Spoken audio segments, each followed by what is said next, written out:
My husband mocked my perfect pie in front of his family, until my 10-year-old son spoke 5 words that made the smile on his face disappear instantly. Mark's family gathered around our Thanksgiving table, waiting to watch him humiliate me again. It had become as traditional as my mother's pecan pie. This year, he didn't disappoint. Even the dog could do better, he said, pushing away the dessert I'd perfected for hours while his siblings laughed. But our 10-year-old son, Ethan, had finally seen enough. 5 words from a child's mouth: tell them about New York. My husband's confident smirk vanished like smoke. I didn't know what Ethan meant, but Mark's panic told me our son had just handed me the key to a door I'd been afraid to open. Sometimes the smallest voices reveal the biggest lies. The November air had that crisp quality that made everything feel urgent, and Claire Morrison felt it keenly as she moved through her kitchen with practiced efficiency. At 35, she had the kind of grace that came from years of making everything look effortless, even when it wasn't. Her auburn hair was pulled back in a neat ponytail, and her apron, the one with tiny violets that her mother had given her, was already dusted with flour. Today mattered more than most days. The annual post-Thanksgiving dessert gathering with Mark's family had become something of a tradition, one that Claire both dreaded and felt compelled to perfect. She glanced at the clock on the microwave, 3:30. They'd arrive at 6, which gave her just enough time if everything went smoothly. The pecan pie sat cooling on the marble counter, its surface a perfect amber glaze that caught the afternoon light streaming through the window. It was her mother's recipe, passed down through 3 generations of Southern women who knew their way around a kitchen. Claire had made it dozens of times, but today she'd been especially careful with each measurement, each step. The pecans were arranged in perfect concentric circles. The filling had set just right, not too runny, not too firm. "Mom, you've checked that pie like 10 times already," Ethan said from the doorway. His 10-year-old frame leaned against the door jamb. He had Mark's dark hair but Claire's green eyes, and right now those eyes held a mixture of amusement and concern that seemed too mature for his age. Claire smiled at her son, the genuine warmth she felt for him temporarily pushed aside her anxiety. "Just making sure it's perfect, sweetheart. You know how your grandmother Janet likes to notice every little detail." Ethan walked over and peered at the pie. "It looks amazing, way better than the store-bought stuff Grandma brings sometimes and pretends she made." "Ethan," Claire said, trying to sound stern but failing to hide her smile, "we don't say things like that, even if they're true." He asked something in his voice that made Claire pause. Her son had been noticing things lately, picking up on the undercurrents that ran through their family gatherings like invisible tripwires. Before she could respond, she heard Mark's BMW pull into the garage. Her shoulders tensed automatically, a response she had developed over the past year as her husband's criticisms had grown sharper and more frequent. She heard the car door slam harder than necessary, which meant he'd had a difficult day at the office. Mark entered through the mudroom, his charcoal suit impeccable despite the long day. At 38, he still had the athletic build from his college lacrosse days, and his confidence filled rooms the way expensive cologne did, overwhelming and impossible to ignore. He set his briefcase down with a thud and loosened his tie, his eyes scanning the kitchen with the same analytical gaze he used for financial portfolios. "Smells like you've been busy," he said, and Claire couldn't tell if it was a compliment or merely an observation. These days, she could never be sure. "I wanted everything to be nice for tonight," Claire replied, keeping her voice light. My family always expects too much," Mark interrupted, pouring himself a scotch from the bar cart they kept in the corner. "That's why I don't understand why you insist on trying so hard. It's just dessert, Claire, not a state dinner." The dismissiveness in his tone stung, but Claire had learned to swallow these small hurts like bitter pills. 6 months ago, she might have defended herself, reminded him that his mother had specifically requested homemade desserts, that last year's slightly overdone tart had been the subject of pointed comments for weeks afterward. But she'd learned that defending herself only led to longer arguments, and with Ethan in the house, she preferred to keep the peace. "I'll go shower," Mark said, already heading toward the stairs. "Try not to burn anything this time." After he left, Ethan moved closer to his mother. "Mom, why does Dad say stuff like that?" Claire's hand stilled on the dish towel she'd been folding and refolding. How did you explain to a 10-year-old that sometimes love curdled into something else, something harder to define, that the man who'd once brought her flowers every Friday now seemed to find fault in everything she did? Sometimes people say things they don't mean when they're stressed, she said finally, the explanation feeling hollow even to her own ears. Ethan didn't look convinced, but he didn't push. Instead, he helped her set the dining room table, carefully placing the good china, the Wedgwood pattern that had been a wedding gift from Mark's parents, with more precision than most 10-year-olds would bother with. They worked in comfortable silence, and Claire found herself grateful for his steady presence. By 5:45, Claire had changed into the navy dress Mark had bought her last Christmas, conservative, expensive, and utterly forgettable. She'd learned that standing out at these gatherings only invited more scrutiny. Her makeup was subtle, her jewelry minimal. She looked exactly like what Mark's family expected, appropriate. The doorbell rang at 6 sharp. Harold and Janet Morrison had never been late to anything in their lives, and they weren't about to start now. Claire opened the door to find them standing there like a matched set of bookends, both silver-haired, both wearing expressions of mild disapproval that seemed to be their default setting. "Claire," Janet said, air-kissing her cheek while managing not to actually make contact. "The house looks clean." It was classic Janet, a compliment wrapped in an insult, or perhaps the other way around. Claire had given up trying to decode her mother-in-law's true meanings years ago. Harold handed her his coat without a word, already looking past her toward the living room where Mark was setting up the bar. In Harold's world, men talked to men about important things, and women handled coats and appetizers. Sophie and Alan arrived minutes later, breezing in with the kind of casual arrogance that came from never having to doubt their place in the world. Sophie, Mark's younger sister, was a carbon copy of Janet, 33 years old but already perfecting the art of subtle condescension.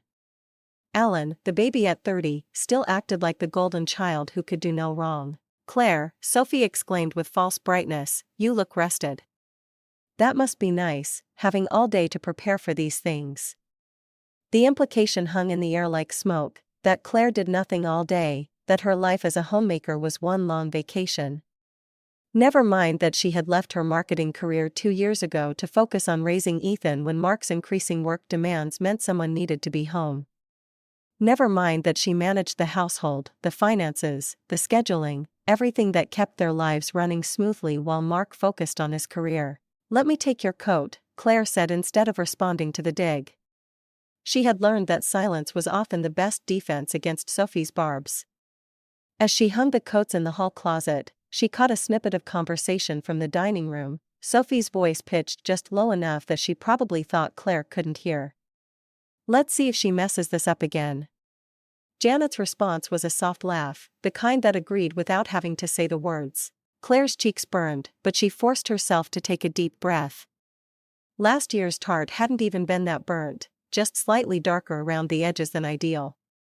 But in the Morrison family, slightly imperfect might as well be completely ruined. She returned to find everyone seated at the dining table, Mark holding court with a story about a particularly profitable trade he'd made that week. Ethan sat quietly beside her, and under the table she felt his small hand squeeze hers. "It's okay, Mom," he whispered so quietly only she could hear. "I like your cooking best." The simple kindness of it nearly undid her. Dinner progressed smoothly enough. The roasted chicken was perfectly done, the vegetables properly seasoned. Even Janet couldn't find fault with the autumn salad Claire had prepared. Conversation flowed around topics the Morrisons considered appropriate: stock markets, real estate values, the declining quality of the country club's new chef. Claire contributed little, focusing instead on making sure glasses stayed full and plates never sat empty too long. It was easier to be the silent facilitator than to risk saying something that would be dissected later. Finally, it was time for dessert. Claire stood, smoothing her dress, and headed to the kitchen. Behind her, she heard Mark's voice, louder than necessary. This year, Claire insisted on doing it all herself. There was something in his tone that made her stomach tighten. It wasn't pride or affection, it was more like a warning, or perhaps a setup. She returned with the pie, setting it in the center of the table with careful precision. "Oh," Janet said in that way that meant she was about to say something cutting. "How traditional." It was my mother's recipe, Claire said quietly, beginning to cut and serve slices. Well, let's hope it lives up to the family legacy, Harold said, accepting his plate with the air of a judge about to deliver a verdict. Everyone took their first bites in relative silence. Claire watched Mark especially, saw him take that slow, deliberate bite, saw the way his expression shifted. He set his fork down with a soft clink against the china, and a smirk spread across his face, the same expression he wore when he was about to close a deal that would hurt someone else but benefit him. Even the dog could do better, he said, pushing the plate away with theatrical disgust. The words hung in the air for a moment before Sophie's laugh broke the silence, sharp and delighted. Alan snorted into his wine glass. Harold shook his head with exaggerated disappointment. Even Janet allowed herself a small smile of vindication. Claire felt the heat rise to her cheeks, a burning sensation that spread down her neck and across her chest. She looked down at her own untouched slice, unable to meet anyone's eyes. The pie was perfect, she knew it was perfect, she'd tasted the filling, tested the crust, but that didn't matter now. Mark had pronounced judgment, and in this family, his word was law. Beside her, she heard Ethan's spoon clink against his dessert plate harder than necessary. She could feel his anger radiating off him in waves, this 10-year-old boy who wanted to defend his mother but didn't know how. Perhaps we should move to the living room for coffee, Claire managed to say, her voice barely above a whisper. Leave the pie, Mark said, still smirking. We'll let the dog have it later. At least someone might enjoy it. More laughter rippled around the table. In that moment, Claire felt something inside her shift. It wasn't breaking exactly, it was more like a clarity, a sudden sharp focus. The perfect family image she'd worked so hard to maintain, the careful facade she had constructed to keep everyone happy, to keep the peace, she could see it for what it really was, a prison she'd built for herself, bar by bar, compromise by compromise. She stood mechanically, beginning to clear plates, her movements automatic, but her mind was somewhere else entirely, processing this moment, this culmination of 1,000 small cruelties. Mark was still talking, warming to his theme now that he had an appreciative audience. You know, they offer cooking classes at the community center, he said, his voice dripping with false concern. Maybe that would be a good use of all that free time you have, honey. Guess you've still got a lot to learn. Sophie tittered behind her hand. Oh, Mark, you're terrible, she said in a way that made it clear she found him delightful. Just trying to help, Mark replied, reaching for his wine glass. I mean, we can't all be naturally talented in the kitchen. Some people need more instruction. Claire's hands trembled slightly as she stacked the dessert plates. Each word was another small cut, and Mark knew exactly where to aim them. After all, he'd had years of practice. That's when she heard it, the sharp clink of metal against china. Everyone turned toward the sound. Ethan had set his spoon down with deliberate force, the sound cutting through the cruel laughter like a blade. The 10-year-old sat straighter in his chair, his green eyes moving from one adult face to another. There was something in his expression that Claire had never seen before, not anger exactly, but a kind of determined resolution that seemed far too mature for his years. The room fell silent, waiting. Even Mark seemed to sense that something had shifted, his smirk faded slightly as he looked at his son. Ethan's voice, when it came, was calm and clear. Tell them about New York. 5 words, just 5 simple words, but they might as well have been a grenade rolled across the mahogany table. The silence that followed was different from before, thicker, charged with something electric and dangerous. Claire watched Mark's face transform in slow motion, the smirk vanishing completely, his skin paling beneath his perpetual tan, his hand tightening around his wine glass until his knuckles went white. What? Mark's voice came out strangled, nothing like his usual confident baritone. Ethan didn't elaborate. He simply picked up his spoon again and took another bite of pie, chewing slowly, his eyes never leaving his father's face. Claire felt her heart racing. She had no idea what Ethan meant, but Mark's reaction told her everything she needed to know. This wasn't nothing. This was something significant enough to drain the color from her husband's face. Janet was the first to recover, her sharp voice cutting through the tension.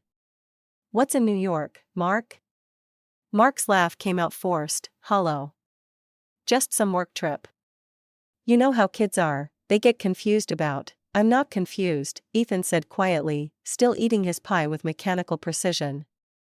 Alan leaned forward, his eyes bright with the kind of interest he usually reserved for gossip about other people's failures. What happened on that trip, big brother? Nothing happened, Mark said too quickly, too defensively. It was just a standard business trip, meetings with clients. Ethan must have overheard something and misunderstood. But his eyes weren't meeting anyone's gaze now, they darted around the room like a trapped animal looking for an exit. Claire had seen Mark in dozens of high-pressure situations, important presentations, difficult clients, market crashes that cost millions. She'd never seen him look like this. Ethan, Sophie said, her voice honeyed with false sweetness, what exactly did you mean about New York? Ethan set down his spoon again, this time gently. He looked at his aunt with those two knowing green eyes. Dad knows, he said simply, then turned to Claire. May I be excused, Mom? Claire nodded numbly, watching her son push back his chair and walk calmly from the room. The soft sound of his footsteps on the stairs seemed unnaturally loud in the silence he left behind. Well, Harold said, his voice gruff with disapproval, though Claire couldn't tell if it was directed at Mark or at Ethan's breach of dinner table protocol. Kids, Mark said, attempting another laugh that died in his throat. You know how they are, always picking up bits and pieces of things and creating stories. But the damage was done. The comfortable cruelty of moments before had evaporated, replaced by something uncertain and suspicious.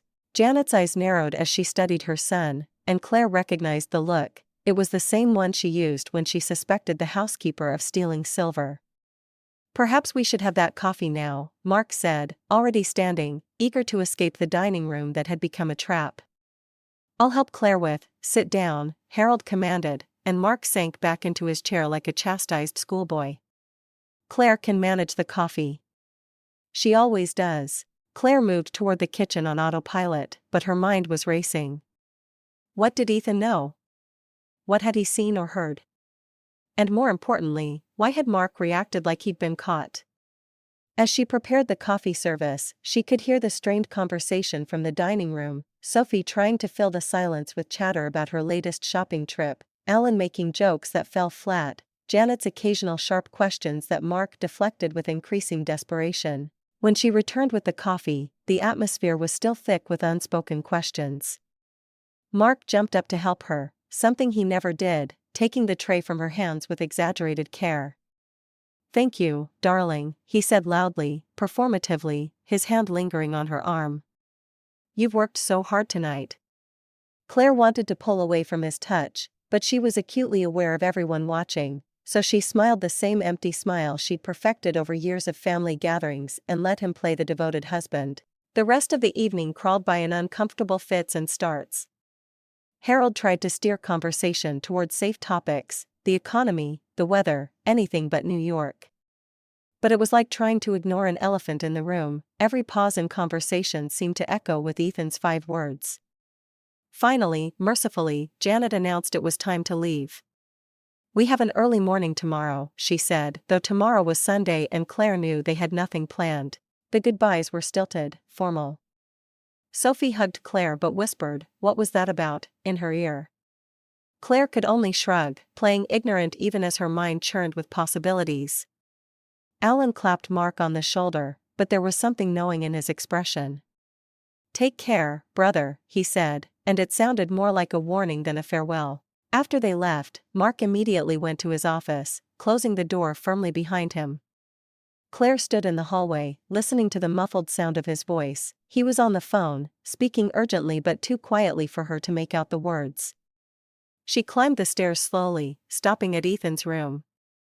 He was in bed but still awake, his face illuminated by the soft glow of his nightlight.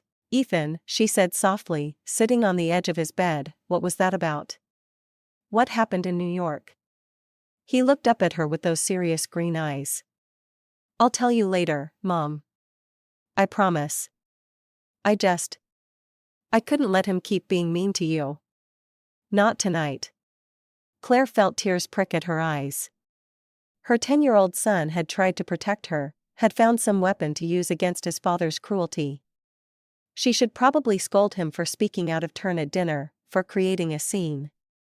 Instead, she leaned down and kissed his forehead. "I love you," she whispered. "I love you too, Mom." "And Mom? Your pie was perfect." "Grandma's just jealous, she can't make anything that good." Claire smiled despite everything, tucking the blanket around him.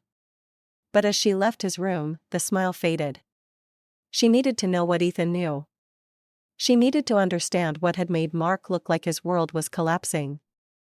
Because if she was honest with herself, she'd seen that look before, glimpses of it when he came home late, when certain phone calls came through, when she asked too many questions about his business trips.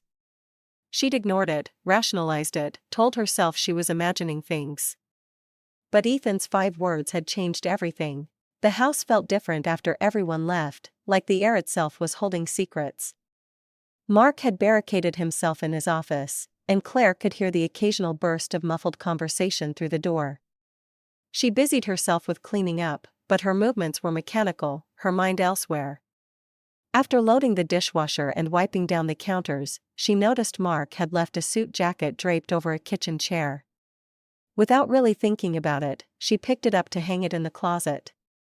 As she did, a receipt fluttered from the inside pocket, landing face up on the floor. The Carlisle Hotel, Manhattan, dated November 12, just 2 weeks before Thanksgiving. Claire's hand stilled. Mark had told her he was in Chicago that week, meeting with potential investors for a new fund. She remembered because he'd missed Ethan's school play, the one where Ethan played Thomas Edison. She'd sent him a video, and he had texted back that he was sorry to miss it but the meetings were running late. She heard Mark's office door open and quickly shoved the receipt into her pocket, busying herself with hanging his jacket just as he appeared in the doorway. "Claire," he said, and his voice had that forced casualness that meant he was about to lie, about what Ethan said. "It's fine," she interrupted, not ready for whatever story he was preparing. "Kids say strange things sometimes." He studied her face, clearly trying to gauge what she knew. "Exactly. That's what I told my parents when they called just now. Kids pick up fragments of adult conversations and create their own narratives." "Your parents called?" Claire kept her voice neutral, folding a dish towel with unnecessary precision. Mother was concerned. "You know how she is." He moved closer, and Claire could smell the scotch on his breath. He'd had more than usual tonight. "I explained that Ethan must have overheard me talking about the New York office. We're considering opening a satellite branch there." It was a good lie, smooth and plausible, the kind of lie Claire would have accepted without question just days ago. But the receipt in her pocket felt like it was burning through the fabric. "That makes sense," she said, meeting his eyes with practiced calm. "I'll talk to Ethan tomorrow about not interrupting adult conversations." Relief washed over Mark's features. "Good. Yes, we should present a united front on this." He reached out to touch her shoulder, and it took everything in Claire not to flinch away. "I'm going to shower. Long day tomorrow, I need to go into the office to prepare for Monday's presentation on a Sunday." "Of course." Claire nodded, waiting until she heard the shower running before she pulled out the receipt again. The Carlisle Hotel, she knew it by reputation, 5 stars, $800 a night minimum. Not the kind of place you stayed for standard business meetings. She climbed the stairs quietly, stopping at Ethan's door. He was still awake, sitting up in bed with a book, though she doubted he was actually reading. "Can't sleep?" she asked, sitting beside him. He shook his head, setting the book aside. "Is Dad mad?" "No, just surprised." She studied her son's face, wondering how to approach this. "Ethan, I need you to tell me what you know about New York." He bit his lip, a gesture so young it reminded her he was still just 10, despite his moments of startling maturity. "You promise you won't be mad?" "I promise." Ethan reached under his pillow and pulled out his tablet. "I wasn't trying to spy," he said quickly, "but Dad left his phone in the car when he picked me up from soccer practice last week, and it kept ringing. I looked to see if it was you or something important." He unlocked the tablet and showed her a photo he'd taken, a screenshot of Mark's phone screen showing an incoming call. The contact name was Rachel, New York. Claire's stomach dropped. She called 3 times while Dad was talking to Coach Anderson. Ethan swiped to show another screenshot, a text preview that had popped up. "Can't wait to see you again. Same hotel." When I gave Dad his phone back, he got really weird and told me never to touch his phone again. But Mom, that wasn't the first time I'd seen her name. Claire pulled him into a hug, as much for her own comfort as his. "You did the right thing telling me. This isn't your fault, okay? None of this is your fault." After Ethan finally fell asleep, Claire retreated to their bedroom, but she couldn't settle. Mark was snoring beside her, peaceful in a way that seemed almost insulting given the turmoil in her mind. She slipped out of bed and padded downstairs to the computer in the kitchen nook. Their credit card statements were all online. Mark handled the finances. He'd insisted on it, saying it made sense given his expertise, but Claire still had the passwords. She logged in, her heart pounding as she scrolled through the November statement. There it was, the Carlisle Hotel, $2,400 for a 3-night stay. But that wasn't all. There were charges from Bergdorf Goodman, $1,890, Tiffany & Company, $1,200, Daniel, one of Manhattan's most exclusive restaurants, $650. All during the week he was supposedly in Chicago eating conference rubber chicken and staying at the Marriott. Claire took screenshots of everything, emailing them to herself at an old email address Mark didn't know about. As she did, she noticed a pattern. There were similar charges going back months, always in New York, always during his supposed business trips, always at restaurants and shops that suggested romance, not business.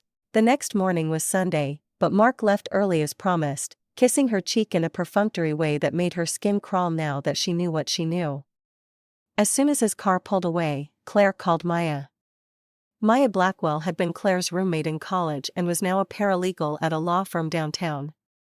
More importantly, she was the kind of friend who would help you bury a body and never ask questions. "Claire, I was just thinking about you.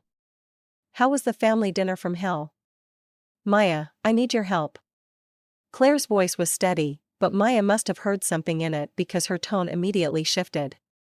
"What's wrong? Are you okay? Can I come over? I need legal advice. Off the record." "Of course. Jeremy's taking the kids to his mother's. Come now." An hour later, Claire sat in Maya's sunny kitchen, both hands wrapped around a mug of coffee she wasn't drinking. The printed credit card statements were spread between them. Maya whistled low. "This is comprehensive. How long do you think it's been going on?" "Based on the charges, at least 6 months, maybe longer." Claire's voice sounded detached, like she was discussing someone else's life. "I need to know who she is." "This Rachel." Maya was already at her laptop. "Rachel in New York, that's not much to go on, but if he's been this sloppy with the credit cards, he's probably been sloppy in other ways too." It took Maya less than an hour to find her. Rachel Thompson, according to LinkedIn, was a 32-year-old investment analyst at a firm that frequently partnered with Mark's company. Her profile photo showed a polished blonde with perfect teeth and the kind of confident smile that came from never having to doubt your place in the world. She started at the firm 8 months ago, Maya read. Previously worked in London. MBA from Wharton. Claire stared at the photo. She was everything Claire wasn't: younger, professionally accomplished, probably still full of ambition and dreams that hadn't been slowly suffocated by years of small compromises. "Claire," Maya said gently, closing the laptop, "you need to be smart about this. Mark's not just going to roll over if you confront him. He's got resources, connections. You need documentation, evidence. You need to protect yourself and Ethan." "I know," Claire's voice was hollow. I knew things weren't perfect, but I thought we were working through it. I thought if I just tried harder, was a better wife, a better homemaker." "Stop." Maya's voice was firm. "This isn't about you not being enough. This is about Mark being a cheating bastard who tears you down in front of his family for sport." That evening, when Mark came home, Claire was ready. She'd hidden all the evidence, coached Ethan to act normal, and prepared a simple dinner that wouldn't invite criticism. "How was the office?" she asked, serving him a plate of pasta. "Productive," he said, scrolling through his phone. "Got a lot done without the usual interruptions." She watched him lying with such ease, wondered how many times he'd done it before without her noticing. "That's good." "Oh, I was thinking about taking Ethan to the city next weekend, maybe see a show." Mark's head snapped up. "New York? Why would you want to go there?" "Just thought it would be fun. We haven't been in ages." She kept her voice light, casual, but she was watching his reaction carefully. "It's expensive and crowded, and Ethan has soccer practice." "Soccer season ended last week." Mark's jaw tightened. "I just don't think it's a good idea. If you want to take him somewhere, go to the Children's Museum here in town." The dismissal was so typical, but now Claire heard the undertone of panic in it. He didn't want her in New York, didn't want her anywhere near his other life. After dinner, as Mark settled in to watch television, Claire made her next move. "I was organizing your office earlier," she said casually. "You had some receipts on your desk. Should I file them with the November expenses?" She watched him carefully, saw the moment of calculation in his eyes as he tried to remember what receipts might have been visible. "I'll handle it," he said quickly. "Those are complicated business expenses that need special categorization." "Of course," Claire agreed, then added innocently, "though I noticed one was from the Carlisle Hotel. I thought you stayed at the Marriott for the Chicago trip." The silence stretched between them like a taut wire. Mark's face went through several expressions: surprise, calculation, and finally a kind of resigned annoyance. "There was a client dinner in New York," he said smoothly. "Last-minute thing. I had to fly there for the evening, then back to Chicago." Didn't seem worth mentioning. It was almost impressive, the speed with which he could construct a lie. But Claire had seen the 3-night charge. "That must have been exhausting," she said sympathetically. "All that flying." "It's part of the job," Mark said, his attention already returning to the television, dismissing her like he always did once he thought he'd handled a situation. That night, as Mark slept beside her, Claire lay awake planning. She would need more evidence.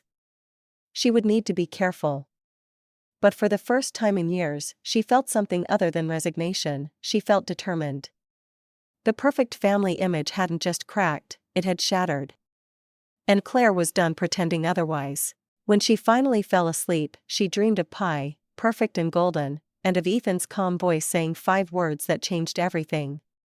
In the dream, she was the one who spoke them, clear and strong, and Mark was the one who sat silent, exposed, with nothing to say in response.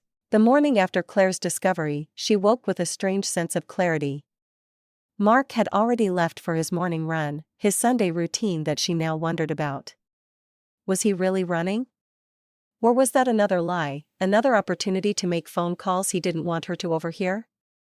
She made breakfast for Ethan, watching him eat his pancakes while she nursed her coffee. Her son kept glancing at her, clearly wanting to ask if she was okay but not knowing how. "Mom," he finally said, "are you and Dad going to get divorced?" The question hit her like cold water. "Why would you ask that, sweetheart?" "Tommy's parents got divorced last year. He said it started the same way, his dad being mean to his mom, going on lots of business trips." Ethan pushed a piece of pancake around his plate. "He said it's actually better now. His mom smiles more." Claire reached across the table to squeeze his hand. "Let's not worry about that right now, okay? Sometimes adults need to work through complicated things." But even as she said it, she knew Ethan was already worried. Children saw more than adults gave them credit for. After breakfast, Claire opened her laptop at the kitchen table. She'd barely slept, her mind racing with questions. If Mark had been careless enough to use their joint credit card for his affair, what else might he have left traces of? She logged into their shared cloud storage, the place where they kept family photos, tax documents, important papers. Mark had folders there for his work files, things he accessed from both his office and home computers. She'd never looked at them before, respecting his privacy the way she thought married couples should. That courtesy was over now. Most of the folders were exactly what she expected: spreadsheets, presentations, client portfolios. But buried 3 folders deep, she found something that made her heart skip: NYC planning. Inside were restaurant reservations, theater tickets, even a saved confirmation for a couple's spa day at the Carlisle Hotel, all dated within the last 6 months, all during times Mark had supposedly been traveling for business. But what really caught her attention was a PDF of a jeweler's receipt, not from Tiffany this time, but from a small boutique jeweler in Soho. The item description read, "Custom platinum bracelet with engraved coordinates." The price, $3,800. The purchase date, 2 weeks ago. Claire's birthday was in 3 months. Their anniversary had passed 2 months ago with nothing but a card. This bracelet wasn't for her. She took screenshots of everything, adding them to her growing folder of evidence. As she did, her phone buzzed with a text from Maya: "Found something. Can you come by?" Claire told Ethan she was going to the grocery store, a lie that sat uncomfortably in her throat, but she couldn't risk Mark finding out what she was doing if he came home early. Maya met her at the door with a grim expression. "You need to see this," she said, leading Claire to her home office. On the computer screen was Rachel Thompson's Instagram profile. It was set to private, but Maya had found a loophole. Rachel had been tagged in photos by her company's official account. "Look at this one," Maya said, clicking on a photo from a corporate gala 3 months ago. There was Rachel in a stunning red dress, laughing at something off camera. And in the background, partially out of focus but unmistakably him, was Mark. He wasn't supposed to have been at that event. He had told Claire he was visiting his college roommate in Boston that weekend. "There's more," Maya said, scrolling through. Rachel was careful not to post anything obvious, but the locations matched the charges on Mark and Claire's credit card statements. The same night Mark had supposedly been at client dinners in Chicago, Rachel had posted a photo of champagne glasses at Daniel Restaurant with the caption, "Perfect evening." "Maya," Claire said slowly, "can you search court records? See if there's anything about Rachel Thompson?" Maya's fingers flew over the keyboard. Rachel Marie Thompson, age 32, oh. She was divorced 2 years ago in London. The reason cited was interesting: her ex-husband claimed adultery. Apparently she had an affair with her boss, who was also married. Claire sank into the chair beside Maya. So this was a pattern for Rachel, and for Mark. Was he just another married man for her to conquer, or was there something more? "Claire, you need a lawyer," Maya said gently. "I can recommend someone good, someone discreet." "Not yet," Claire said. "I need more. I need something undeniable. Mark's too smart, too connected. If I move too soon, he'll find a way to turn this around, make me look like the paranoid wife." That evening, Mark came home in unusually high spirits, carrying a bouquet of roses, the kind from the grocery store, not the florist, but still more effort than he'd made in months. "For my beautiful wife," he said, kissing her cheek. Claire accepted them with a smile that felt like breaking glass. "What's the occasion? Can a man bring his wife flowers?" He was trying too hard, and they both knew it. "I thought we could go out for dinner this week, just the two of us." It's been too long. The whiplash of it, from cruel dismissal to this performed affection, made Claire feel sick, but she played along. "That sounds nice." During dinner, Mark's phone buzzed repeatedly. He ignored it the first few times, but Claire saw him getting anxious, his fingers drumming on the table. "You can answer it," she said mildly. "It might be important." No, family time is important." But his eyes kept darting to the phone. Finally he excused himself to use the bathroom, taking his phone with him. Claire waited 30 seconds, then quietly followed, standing outside the bathroom door. She could hear his voice, low and urgent, "I told you not to call on Sundays." No, she doesn't know anything. It was just the kid being weird. "Yes, next Thursday is still fine. Same place." "Of course I miss you too." Claire retreated to the kitchen before he came out, her hands shaking as she washed dishes that were already clean. Thursday, he had told her yesterday he had a conference in Philadelphia on Thursday. When Mark returned, he was agitated, distracted. "Actually, I just remembered I have some work to finish tonight," he said. "Rain check on the movie." Of course, Claire agreed, watching him disappear into his office again. She waited an hour until she could hear him on a conference call, a real one this time, with multiple voices on speaker. Then she slipped upstairs to their bedroom and found his gym bag. Inside, beneath his workout clothes, was a second phone, a cheap prepaid one, the kind people bought when they didn't want to be traced. It was turned off, but when Claire powered it on, she saw there was only one number in the contacts, R. The text history was damning, hundreds of messages over the past months, escalating from professional to personal to intimate. Claire's stomach turned as she read them, but she forced herself to document everything, taking photos with her own phone. "Can't wait to wake up next to you again. Last night was incredible. My wife is getting suspicious. We need to be more careful. I'm falling for you, Mark. This isn't just fun anymore. Thursday can't come soon enough." The most recent thread, sent just days ago, discussed Thanksgiving. Family dinner was a disaster. "The kid knows something." "How, Mark?" "No idea, but I handled it. Maybe it's time to tell her." "I'm tired of hiding." "Not yet. I need to protect my assets first." Claire nearly dropped the phone. Protect his assets. He was planning for a divorce, but on his terms, his timeline, making sure he'd come out ahead financially while she'd be left with nothing. She quickly put everything back exactly as she'd found it and returned to the kitchen. When Mark emerged from his office an hour later, she was reading a book on the couch, the picture of domestic tranquility. "I'm heading to bed," he announced. "Early meeting tomorrow." "I'll be up in a minute," she said, not looking up from her book. As soon as she heard the bedroom door close, Claire texted Maya, "Can your lawyer friend see me tomorrow?" The response was immediate, "Yes." "St. Warden's.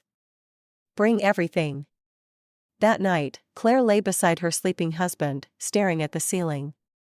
In 3 days he would go to Philadelphia to see Rachel, but Claire would be ready. She was done being the victim in the story. It was time to become the author. Monday morning arrived gray and drizzling, matching Claire's mood as she sat in the office of Diane Hartley, the divorce attorney Maya had recommended. Diane was everything Claire had hoped for: sharp, professional, and utterly unsympathetic to cheating husbands. "You've done excellent work gathering evidence," Diane said, reviewing the documents Claire had provided. "But in this state, adultery doesn't significantly impact asset division unless you can prove dissipation of marital funds." "He spent thousands on her," Claire pointed out. "Yes, but he'll argue those were business expenses.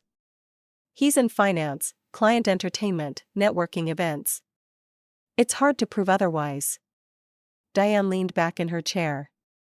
"What we need is something more concrete, a confession, ideally, or witnesses to the affair itself." Claire thought about Thursday, about Mark's planned trip to Philadelphia.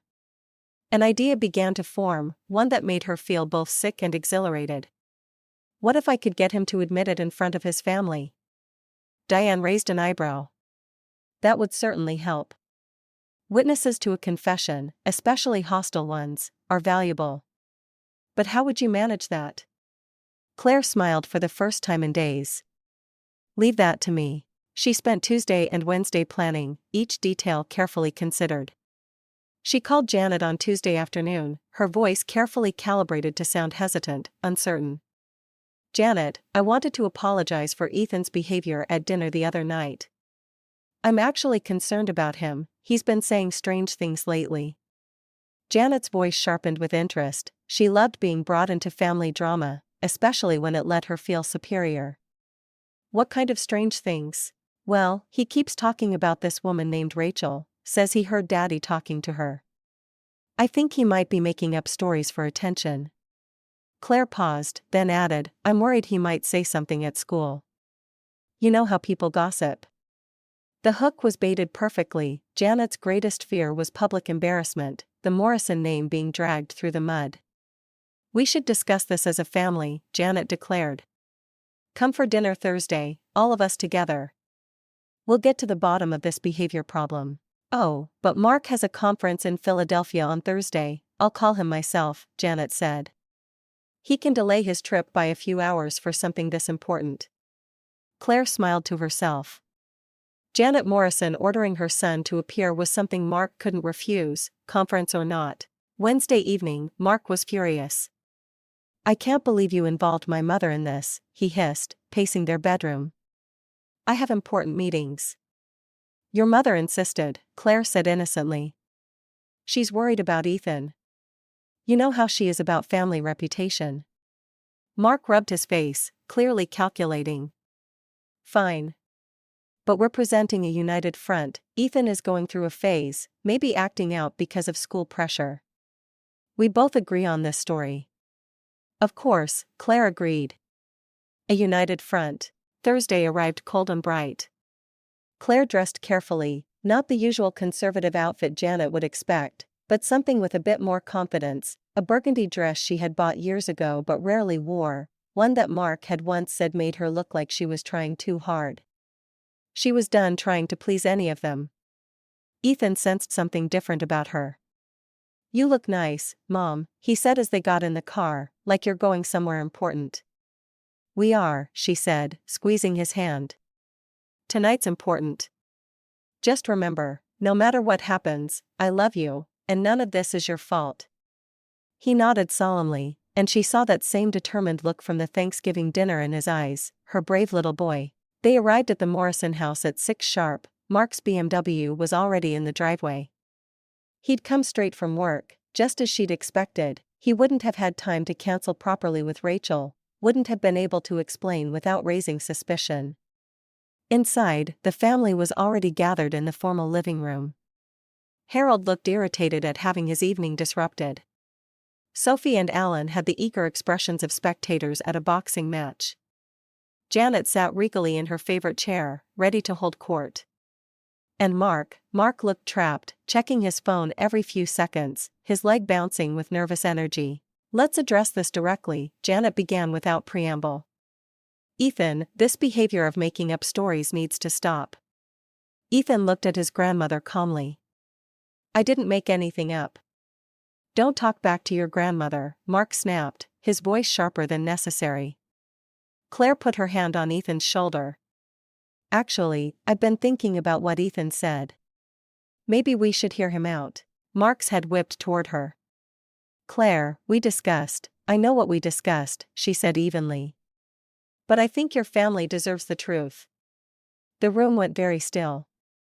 Sophie leaned forward, sensing blood in the water. What truth? Harold demanded. Claire reached into her purse and pulled out a small tablet. Ethan, why don't you show everyone what you showed me? Mark started to stand.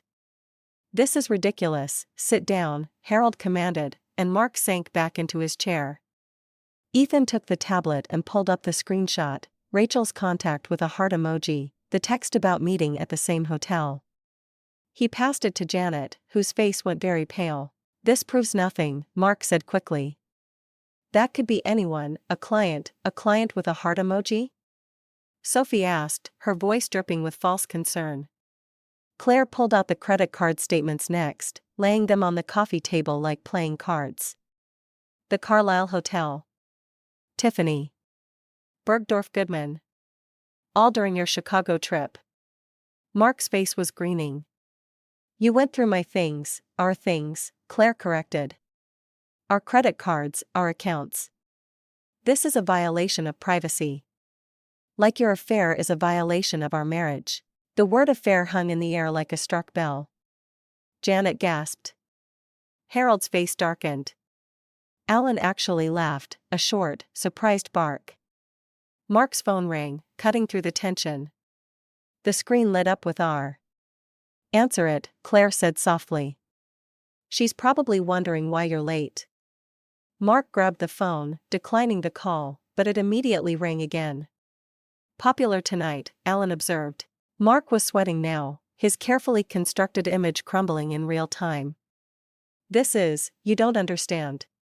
It's not what it looks like, then explain it, Harold said, his voice like iron. Explain why you're getting calls from someone with a heart emoji while your wife is showing us hotel receipts. The phone rang a third time. This time, in his agitation, Mark hit answer instead of decline.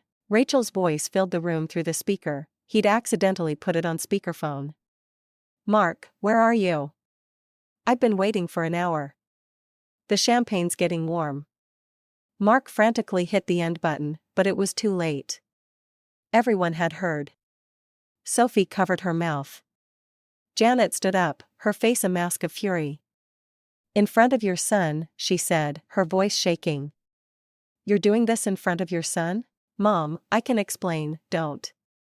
Janet's voice was ice. "Don't you dare try to lie to me too." Claire stood up, gathering her papers with steady hands. "The woman's name is Rachel Thompson. She works at an investment firm. This has been going on for at least 6 months, maybe longer." She turned to Mark, meeting his eyes for the first time all evening. "I would have given you everything. I gave up my career for you. I endured your criticism, your contempt, your family's condescension. I tried so hard to be what you wanted." Her voice was calm, steady, but tears were running down her cheeks. "But it was never going to be enough, was it? Because the problem wasn't me. It was you." Mark tried one more time. "Claire, please. Let's discuss this at home." "No." The word was firm. "Final. Ethan and I are staying elsewhere tonight. You'll be hearing from my lawyer." "Your lawyer?" Mark's voice cracked. "Claire, that's not necessary. We can work this out." Harold stood up, his full height imposing even at 70. "You humiliated your wife in front of this family. You insulted her cooking while you were cheating on her. You made us all complicit in your cruelty." His voice was filled with disgust. "I'm ashamed to call you my son." The words hit Mark like physical blows. He looked around the room, searching for an ally, but found none. Even Sophie, who had delighted in Claire's embarrassment just days ago, looked sickened. Claire took Ethan's hand. "We're leaving now." As they walked to the door, Janet called out, "Claire." Claire turned, expecting one last barb, one final criticism, but Janet's eyes were soft, almost apologetic. "The pie was excellent. It always has been." The hotel room was small but clean, with 2 beds and a view of the parking lot. Ethan sat on one bed, still in his dinner clothes, watching his mother with concerned eyes. "Are you okay, Mom?" Claire sat beside him, pulling him into a hug. "I will be. We both will be." "I'm sorry I started all this," he said, his voice muffled against her shoulder. She pulled back to look at him. "You didn't start anything. You stood up for me when no one else would. You're the bravest person I know." Her phone had been buzzing nonstop, calls and texts from Mark, each more desperate than the last. She finally turned it off, but not before sending him one message: "Communication goes through my lawyer now. Diane Hartley." She included Diane's contact information and nothing else. The next morning she woke to find Ethan already dressed, sitting at the small hotel desk doing his homework. "It's Friday," she said. "You have school." "I figured I still had to go," he said with a small smile.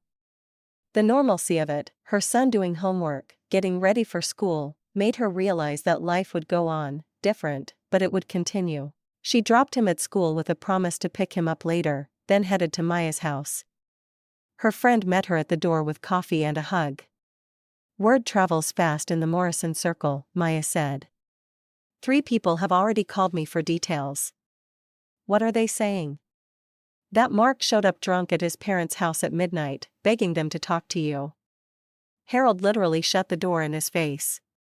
Claire couldn't help but feel a small satisfaction at that image. Over the next week, the full extent of Mark's deception began to emerge.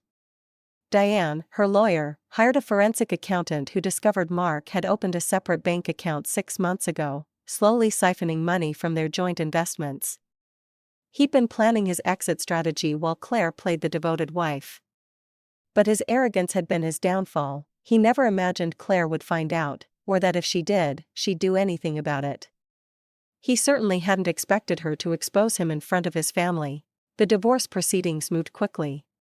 Mark, desperate to avoid a public trial that would damage his professional reputation, agreed to generous terms.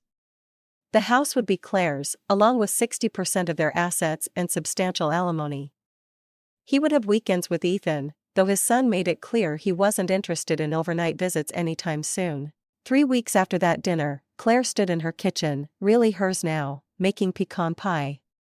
Not for anyone else, just because she wanted to. Ethan sat at the counter reading a book but glancing up occasionally to watch her work. "You know what I realized," she said, crimping the edges of the crust. "I spent so many years trying to make everyone else happy that I forgot what made me happy." "What makes you happy, Mom?" She considered the question. "Baking when it's not for judgment. Reading. Gardening. You." She smiled at him. "Definitely you. Are you going to go back to work?" "Maybe eventually. But right now I'm going to focus on us, on figuring out who I am when I'm not trying to be perfect for someone else." The doorbell rang, and Ethan went to answer it. He came back with Janet Morrison behind him. Claire's hand stilled on the pie dough. She hadn't seen or spoken to her former mother-in-law since that night. "Janet," she said carefully. Janet stood in the kitchen doorway, looking older and somehow smaller than Claire remembered. "May I come in?" Claire nodded, wiping her hands on her apron. "Would you like coffee?" "That would be nice." They sat at the kitchen table, the silence stretched until Janet finally spoke. "I owe you an apology." Claire said nothing, waiting. "I was cruel to you for years. I saw you as somehow less than because you weren't." Janet paused, seeming to search for words, "because you weren't what I expected from Mark. But I was wrong. You were the best thing that ever happened to him, and we all watched him destroy it." "Why did you never say anything?" Claire asked, "when he would insult me, belittle me?" Janet's face crumpled slightly. "Because Harold did the same to me 40 years ago, and his mother watched and said nothing. I suppose I thought it was just how marriages worked." The admission hung between them, heavy with decades of accepted misery. "But you fought back," Janet continued. "You stood up. You didn't just accept it." She pulled out an envelope. "This is for you." Claire opened it to find a check for $50,000. "Janet, I can't, it's from Harold and me. Call it a graduation gift, for graduating from our family."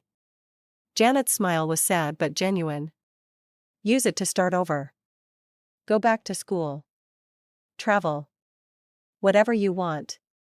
She stood to leave, then paused. "For what it's worth, Rachel left him, 2 weeks after your separation. Apparently she prefers her men married. Once he was available, she lost interest." Claire couldn't help it, she laughed, actually laughed for the first time in weeks. After Janet left, Claire finished the pie and put it in the oven. While it baked, she sat with Ethan and helped him with his math homework, the house filling with the warm scent of pecans and butter and cinnamon. Her phone buzzed with a text from Maya. "Wine tonight?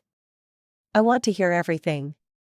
Claire smiled and texted back, "Yes, and I'll bring dessert." 6 months later, Claire stood in front of a classroom at the local community college, teaching a marketing workshop for small business owners. She'd started her own consulting firm, working with women-owned businesses to develop their brands and reach. Ethan was thriving too. Without the constant tension at home, his grades had improved, and he had joined the drama club. He still saw Mark every other weekend, but their relationship remained strained. Mark tried to blame Claire for poisoning Ethan against him, but the truth was simpler. Ethan had seen who his father really was. The pecan pie recipe now sat framed in Claire's kitchen, her mother's handwriting preserved behind glass. She made it whenever she wanted, for whoever she chose, or just for herself and Ethan to enjoy on a quiet Sunday. One evening, as she and Ethan sat on the porch of their house eating pie and watching the sunset, he said, "Mom, I'm proud of you." "For what?" "For being brave. For showing me that it's okay to stand up for yourself, even when it's scary." Claire hugged her son, this remarkable boy who had been her catalyst for change. "You showed me first," she said, with 5 simple words. They sat in comfortable silence, and for the first time in years Claire felt truly free. The perfect family image was gone, replaced by something smaller but infinitely more real, a mother and son who had chosen truth over comfort, authenticity over appearance. The pie was delicious.